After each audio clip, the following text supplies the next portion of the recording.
Bismillahirrahmanirrahim. Assalamualaikum warahmatullahi wabarakatuh. Alhamdulillahirabbil alamin wa bihi nasta'inu ala umuri dunyawati wassalatu wassalamu ala sayyidina Muhammadin wa ala alihi washabihi ajmain. Bapak dan Ibu, saudara yang dimuliakan Allah Subhanahu wa taala,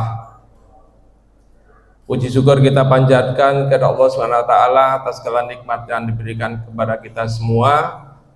Sampai hari ini, detik ini, kita masih diberi nikmat iman, nikmat sehat, nikmat Islam, nikmat waktu, sehingga kita bisa mengisi Ramadan malam ini. Sudah keberapa ya Pak Ibu? 8, ada yang 9 ya. Ya, kita bersyukur. Kenapa? Tidak semua orang dapat menikmati itu. Sholawat berserta salam kita kirimkan kepada junjungan kita Nabi besar Muhammad SAW, keluarganya, sahabatnya, tentunya kita mengharap syafaat beliau akan menyertai kita di yaumul akhir nanti. Pada hari ini kami dikasih tugas oleh panitia.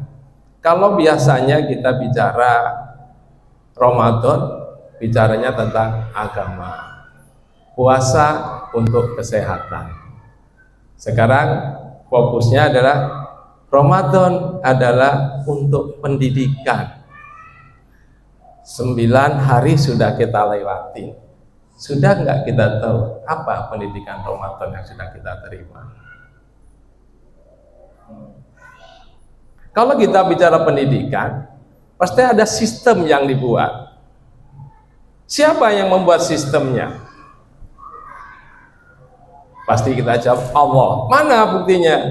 Kalau kita lihat di ayat Al-Quran Al-Baqarah ayat 183 dikatakan, dipanggillah orang-orang yang beriman itu. Siapa orang yang beriman yang dipanggil? Ujungnya adalah muttaqin. Apa itu muttaqin? Setelah Ramadan ini berakhir, maka dia harus menjadi orang yang lebih baik.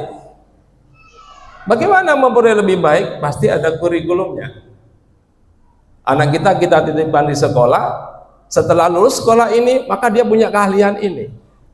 Demikian juga Ramadan dibuat oleh Allah untuk apa? Untuk mendidik orang-orang yang muttaqin agar sesudah Ramadan dia menjadi orang-orang yang lebih baik. Nah, cuma kita tahu nggak kurikulumnya apa? Apakah sesudah Ramadan ya kita disuruh ngaji, berpuasa, mengendalikan diri kan gitu. Tapi sudah selesai Ramadan apa? Pada kesempatan ini ada 4 poin yang akan saya sampaikan berkaitan dengan kurikulumnya Ramadan. Yang harus kita pelajari bersama bahwa sesudah Ramadan ini kita punya ilmu yang kita berikan, bukan hanya untuk diri kita, tapi adalah untuk anak-anak kita. Ada anak generasi alfa yang nggak bisa diam ya anak kita. Jadi jangan marah kalau kita lihat anak kita tadi pagi Pak, sore kaca pecah anak kita. Itulah generasi alfa. Perkembangan teknologi begitu cepat, begitu cepatnya dia menerima. Nah, kita sebagai orang tua harus paham kurikulumnya menghadapi mereka. Kita nggak boleh diam, kita mah ketinggalan, nggak bisa. Apalagi zamannya AI gitu ya. Sekarang semua pakai AI. Di sini aja kita membuat mau maju, ceramahnya apa? Kita buat sebentar, 1 menit selesai materi. Kita bantu anak kita mengerjakan tugas sekolah, 1 menit selesai ada jawabannya. Nah, ini teknologi yang harus kita pahami. Nah, kembali kepada materi kita hari ini. Jadi Ramadan ini bukan hanya menahan lapar dan dahaga, tapi merupakan bulan tarbiyah, bulan pendidikan karakter buat kita, juga penanaman karakter buat anak-anak kita. Maka bagaimana kita memahami itu? Yang harus kita amalkan, kita berikan contoh kepada mereka. Poin pertama, Ramadan itu adalah sebagai madrasah jiwa. Yaitu kita jadikan Ramadan itu sebagai pendidikan jiwa kita. Jadi apa itu pendidikan jiwa? Ramadan itu bukan sekedar tujuan ritual. Kalau kita lihat output, jadi kalau kita masuk tadi orang mutakin, orang beriman masuk, ada proses. Kalau kita bicara pendidikan juga, inputnya bagaimana, prosesnya bagaimana, outputnya bagaimana. Setelah selesai nanti bagaimana? Prosesnya sudah sesuai belum? Nah, proses inilah yang membangun kita untuk pembinaan diri kita. Pembinaan diri kita tentunya tadi begitu panjangnya dari awal Ramadan sampai akhir Ramadan. Saat ini proses itu sudah kita jalani 9 hari. Yang nyusun kurikulumnya Allah SWT. Agar apa? Agar setelah kurikulum itu, sistem itu dilaksanakan prosesnya, maka benar-benar harapan kita menjadi hamba-hamba yang lebih baik dari sebelumnya. Baik tutur katanya, baik sikapnya, bagaimana kita menyelesaikan masalah kita. Nah, beberapa hari yang lalu kan kita sudah datangkan beberapa ahli yang membantu kita untuk belajar bersama. Alhamdulillah sampai hari ini kita lihat jemaah kita program DKM-nya jalan, dingin, jadi jemaahnya masih penuh. Mudah-mudahan sampai akhir. Hari ini sudah masih penuh. Kalau sebelum ada AC dulu tinggal separuh. Ya, ini yang pertama. Nah, kita harus tahu lagi tolak ukur keberhasilan Ramadan ini apa? Maka ada 3 dimensi tolak ukurnya yang harus kita persiapkan. Yang pertama pada diri kita harus kita siapkan ada pendidikan pengendalian diri, tarbiyah al-nafs.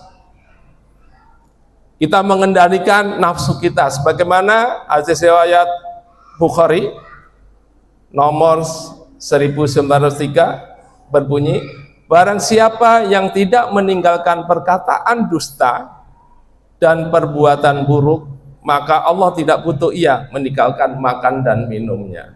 Jadi kita sudah capek meninggalkan makan dan minum, tapi kita masih dusta. Ibaratnya apa? Percuma puasa kita. Maka ini penting sekali pengendalian diri, bahwa puasa ini bukan hanya sekedar menahan perut kita, tapi berlatih menahan lisan kita, berlatih menahan hawa nafsu kita, berlatih menahan amarah kita, berlatih menahan syahwat kita. Maka ini pengendalian yang pertama, dimensi yang harus kita jaga. Jadi bukan hanya lapar dan dahaga, tapi perkataan, sikap, nafsu kita, amarah kita, kita kendalikan. Ini dimensi yang pertama. Kalau kita ingin berubah menjadi baik. Jadi pengendalian diri, tadi dari perkataan, nafsu kita, perbuatan kita. Yang kedua adalah dimensi dari pendidikan waktu. Disiplin waktu. Sudah ditentukan waktunya. Kapan kita tadarusan, kapan kita sahur, kapan kita berbuka, kapan kita qiyamul lail. Enggak ada kegiatan lainnya seperti itu. Waktu tarawihnya sudah ditentukan. Tidak ada bulan lain yang membentuk waktu yang sudah tersusun seperti ini. Sebagaimana firman Allah dalam surat Al-Asr, demi masa sesungguhnya manusia berada dalam kerugian kecuali orang-orang yang beriman dan mengerjakan kebajikan serta saling menasehati untuk kebenaran dan kesabaran. Jadi kesempatan kita memperoleh hari ini, kita dapat beberapa ustadz kita memberikan masukan ilmu untuk kita. Tujuannya apa? untuk perbaikan kita. Maka Ramadan ini kita jadikan manajemen terbaik bagi diri kita, bagi anak kita, bagi keluarga kita sama-sama. Dimensi yang kedua, kedisiplinan waktu. Yang ketiga adalah dimensi dari pendidikan sosial. Ini yang kita tanamkan kepada anak kita. Bagaimana kita empati, rasa peduli. Ternyata begini, baru kita nggak makan 12 jam. Sementara ada saudara kita yang mungkin berhari-hari tidak sempat makan. Kalau di rumah kan anak kita lagi puasa kan begitu, aduh udah lapar jam segini. Kalau dulu zaman anak saya kecil itu kita tahu ngintip saya. Kadang-kadang dia sembunyi di bawah kasur gitu, sambil bawa minuman tapi pura-pura. Kita mah pura-pura aja, pura-pura nggak tahu, sebenarnya kita tahu. Itu kan salah satu pendidikan, tapi dia sudah menjaga waktu itu, bahwa dia tidak menunjukkan. Nah ini penting ditanamkan. Kalau makan nak, tolong jangan di tempat umum, sembunyi. Saya kan lagi berhalangan. Nah ini salah satu bentuk kepekaan sosial. Ini yang harus kita bangun kepada diri kita maupun anak-anak kita. Kemudian yang ketiga tadi kan baru kita bahas dari dimensinya. Yang ketiga adalah Ramadan adalah konsep tarbiyah dalam Islam. Apa itu konsep? Ibarat jiwa manusia ini seperti tanah, maka tanah itu perlu dirawat, bukan didiamkan. 11 bulan telah kita lewati, maka Ramadan kita jadikan untuk apa? Untuk digarap, dibersihkan, ditanami benih-benih kebaikan secara rutinitas sampai nanti akhir Ramadan. Jadi kita tanamkan di Ramadan ini, dan itu jangan sampai hilang. Kalau kita ingin menjadi insan yang terbaik. Dan yang terakhir, nanti terakhir yang keempat itu yaitu jangan biarkan Ramadan berlalu tanpa bekas. Walaupun ini masih hari ke-9, ke-10, nanti kita ditinggalkan Ramadan, hilang Ramadan itu. Kalau sebelumnya kita rajin untuk bersedekah, beramal, kebiasaan itu harus kita tanamkan. Kita yakin apa kebaikan yang kita berikan akan kembali kepada diri kita. Yang kebiasaan kita membaca Al-Quran tetap dilaksanakan. Kebiasaan kita melatih puasa tetap kita laksanakan.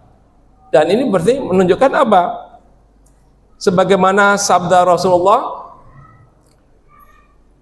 berapa banyak orang yang berpuasa namun dia tidak mendapatkan apa-apa dari puasanya kecuali rasa lapar.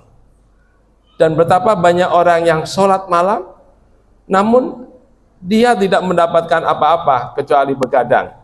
Hadis ini mengingatkan kita tentang motivasi besar bagi kita. Ramadan ini kita jadikan apa? Bukan hanya ritual. Mari kita jadikan perubahan karakter. Karakter apa? Yang sudah kita peroleh selama Ramadan ini kita amalkan dalam 11 bulan ke depan. Kebaikan-kebaikan itu selalu menyinari kehidupan kita. Sehingga apa? Ramadan itu tidak meninggalkan bekas, bukan berarti Ramadan pergi tanpa meninggalkan bekas, tapi jejak-jejak Ramadan itu akan kita ikutin dalam 11 bulan ke depan. Mudah-mudahan ini bermanfaat buat kita sama. Mohon maaf apabila ada kekurangannya. Bila taufik wal hidayah. Wassalamualaikum warahmatullahi wabarakatuh. صلوا وسلم التراويح العقيم جامعة رحمكم الله.